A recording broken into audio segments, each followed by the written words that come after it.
Hello, everyone. This is your girl, Deanna. I am the Mom Vacation Curator. So you can also refer to me as the Tranquil Travel Agent. I am the owner of Tranquil Travel Service. How are you all doing today? Um, so before I get started, I wanted to let you all know I'm streaming to different platforms. So if you see me looking over to my right, basically I'm looking at my camera because I am on Instagram. So I want to welcome you all, and I'll be talking about passports today. Before I do that, I want you to let me know where you tuning in from. So if you're tuning in from, let me know. If you're on in my group, Real Moms Travel 2, make sure you give me permission to give StreamYard permission so I can see who you are, because it's going to come up as Facebook user.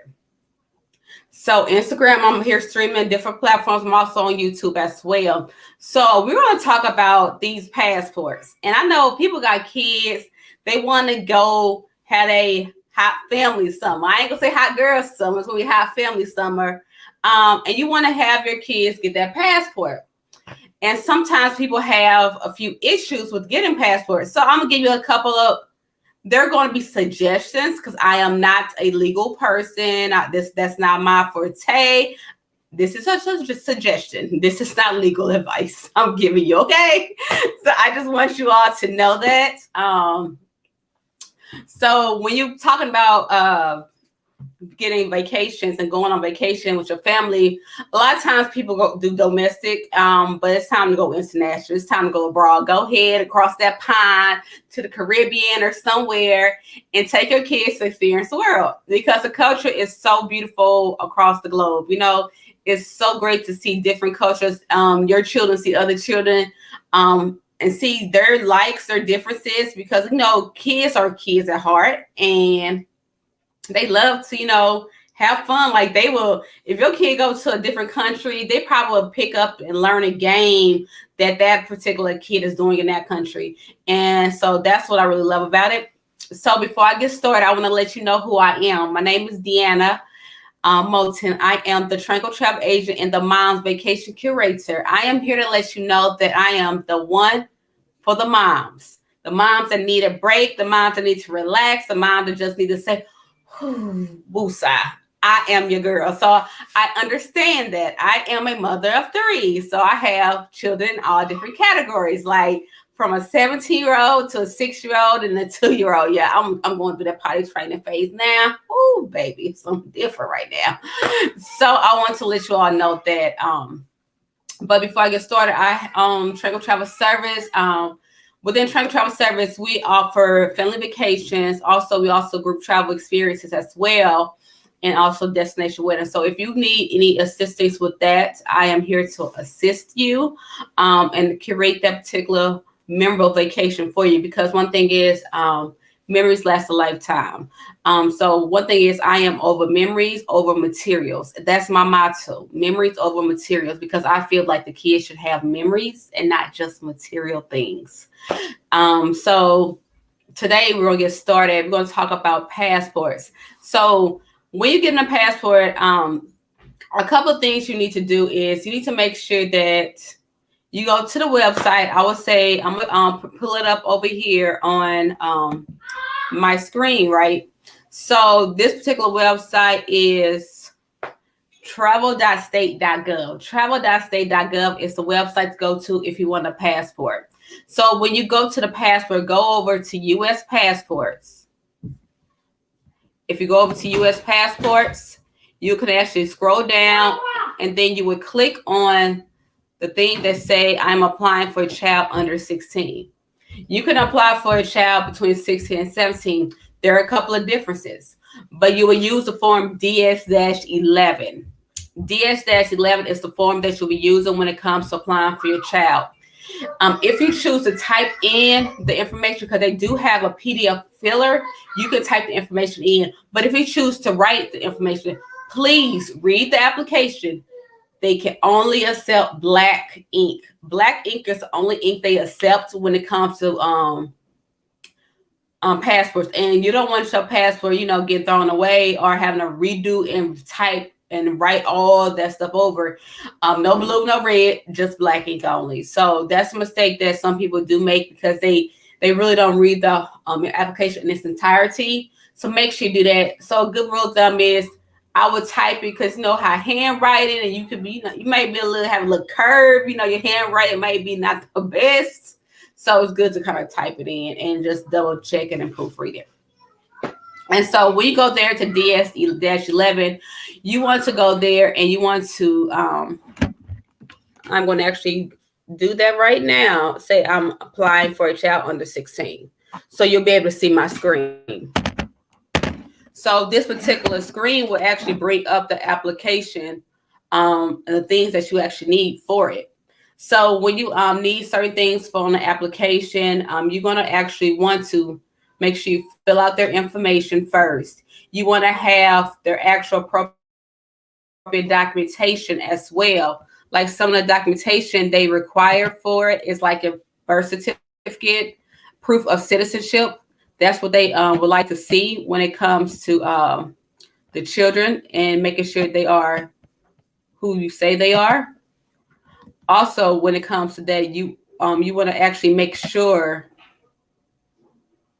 you will fill out your form. And so when you fill out the form, you actually do all the information you need. You provide that proof of citizenship and also bring a photocopy of evidence. You want to actually make a copy of like your birth certificate as well as have the original as well. No children under 16 can apply online. It has to be done in person. So don't think you can do an online application for any child. That won't fly. You can do it for an adult, but you can't do it for anyone under 16. And so when it comes to a different thing about this, when it comes to the age of kids under 16, you need to have both parents there when you're applying for application. If that parent is unable to be there, there's a form that the parent must fill out. That form has to be notarized. That form has to, you have to have a copy of the other parent's ID, front and back of it. So you want to make sure that stuff is filled out in its entirety, it's notarized, and then you can bring it there. Because, some parents may live out the state and they may not be able to be in the same state as a child when they're getting their passport. So that's one of the things that you'll need when you actually do a child's application. And another point, proof. I'm going to scroll down. I'm on 2 screens working it out. You want to make sure the birth certificate have all the information on there, like the parents' full names, the date, the registers, and majority of all birth certificates in the United States have that information. So you don't have to really worry about that. Show parental relationship. That's shown on the birth certificate. When you have a U.S. citizen birth certificate, it shows the parents' maiden name, or if they married name, it shows that information on there. So you don't have to have that. You must have a valid ID when you're applying for children. The children won't have ID, but if they had a passport in the past, you would have to bring that. But you, as an adult parent, would have to have that particular ID to show your identification that you are who you say you are, that you're applying for your child's passport, and that's actually you. So you have so many different things, from certificate of citizenship, government employee, military ID, certificate of naturalization, trusted travelers IDs. So those are some of the things, IDs that you can. So you can actually find this information on the travel.sa.gov website. It will give you everything. Make sure you bring a photocopy of an ID. You want to have a photocopy of your IDs. You want to have a front and back side. Make sure that's on 8.5 by 11 paper. Photocopies cannot be double-sided. So you want to have it, if you want to put it on one sheet of paper, do it, and then turn it over, and then make it all on one sheet of paper. You can do that, or take a picture of it and put it on one paper, print it out. you can do that. But they want it to be enlarged enough so they can actually visually see it. So don't decrease the image size. They want it to be the size of the actual photo, even, or you can enlarge it. One thing I would say when it comes to showing the parental consent, they tell you, if you look on here, they say you must have sole legal authority. If you have sole custody, you don't need that other person's information. So you don't have to fill out that other form if you are the sole guardian of that child. You just need to prove to them that you are the sole guardian by showing like the custody order form and the custody agreement, divorce decree, or anything of that nature. Or if you are the only person on the child's birth certificate, you will need to just show that. And so you won't have to have that second person's information. So that's one thing you won't have to do. So if the person is unable to appear, like that parent, they need to fill out a form DS 3053. DS 3053 is a form they need to fill out. So if you're just tuning in, I'm talking to you all about how to get a passport for your child. It's time for us to let the kids explore the world. So, hey, Zander, how boo?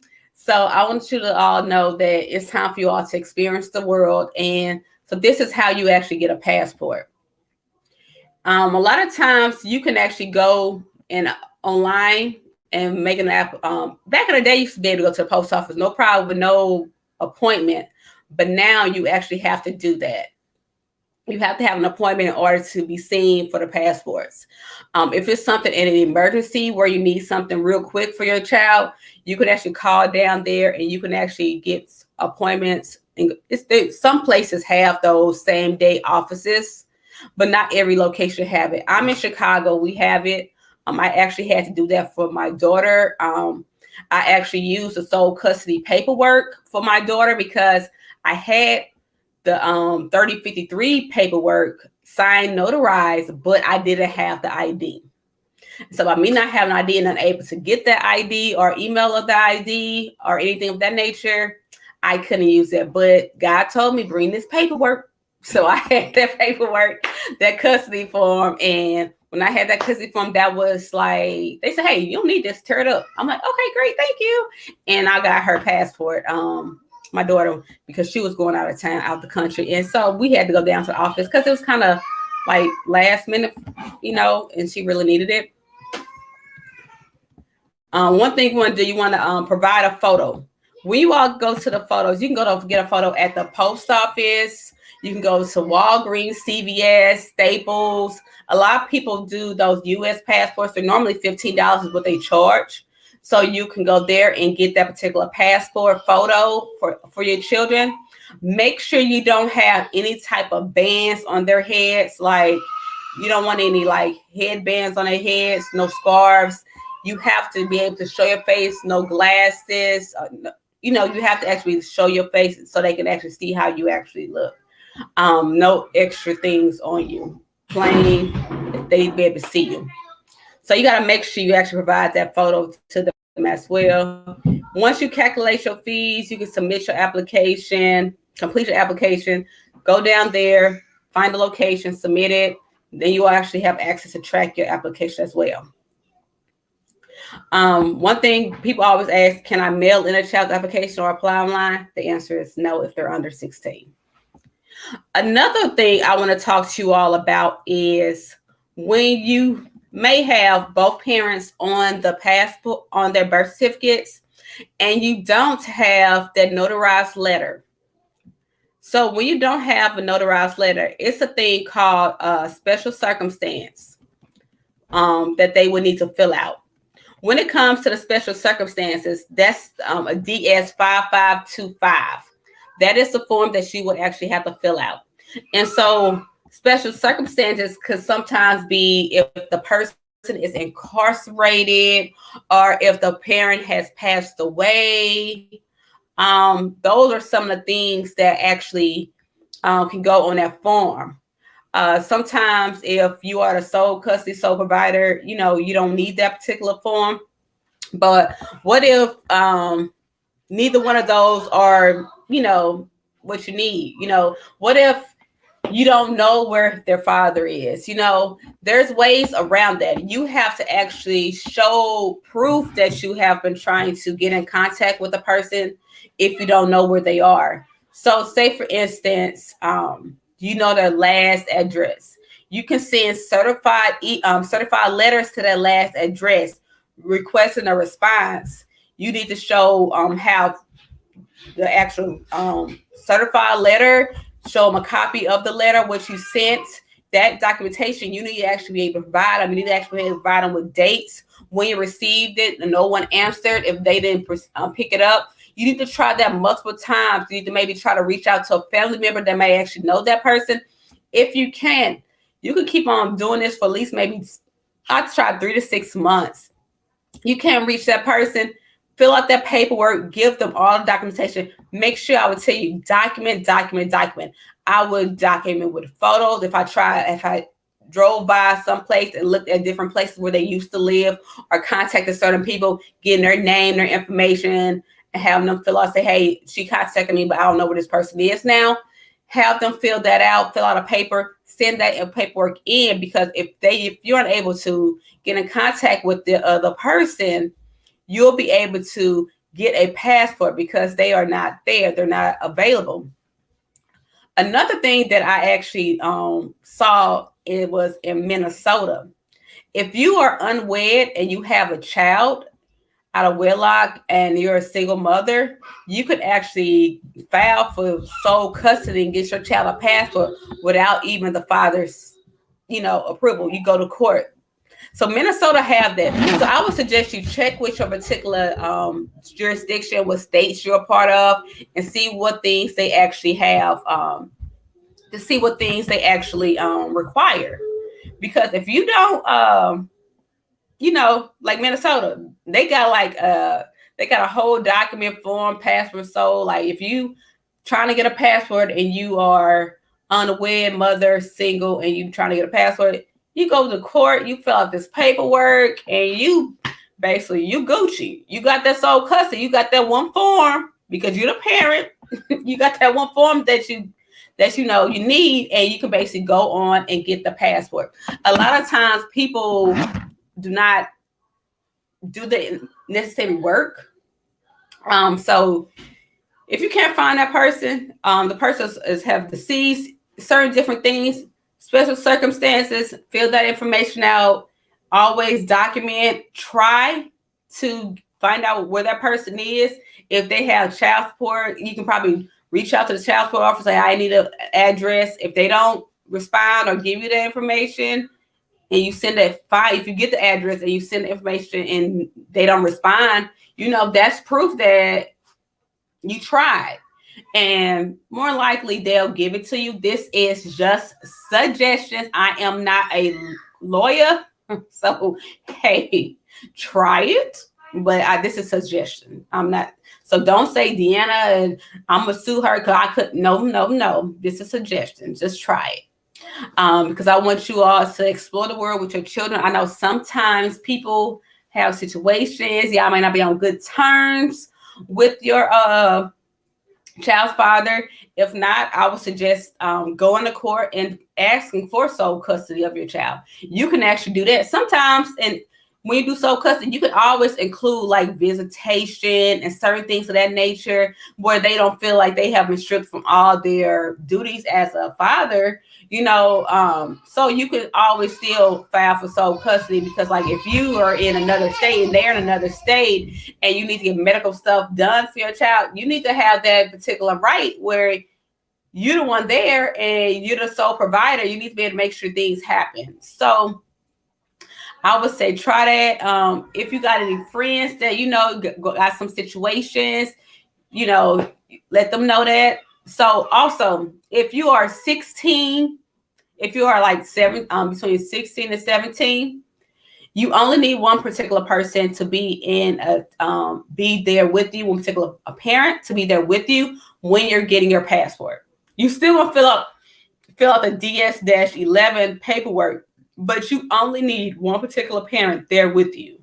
So if your child is 16 and you're that parent, they can get their passport. because they only need one. So that's for people who are 16, age 17. So if you found this helpful, I would like for you to share this with your friends and let them know they can still go somewhere and travel with their kids. Because you know what? The world is a beautiful place, and I would like for you all to create memories like never before. Thank you for tuning in. This is your girl, Deanna, aka the Tranquil Travel Agent. Head over to my site, follow me. Also, head over to my site, get on my email list, because I'm going to be letting you know when I'm coming live and to tune in and what the next topic is going to be. I haven't decided this week. I think it's going to be something good next week too. But thank you for tuning in, Zandra and Justin and Debonair Fella. Thank you for all for tuning in. I greatly appreciate it. This your girl, Deanna. I'm out. Head over, click that link in the bio. Join my email list because I'll be having some things coming up. And hey, if you're all looking to get a momcation getaway, holla at your girl. I can help you out. Bye.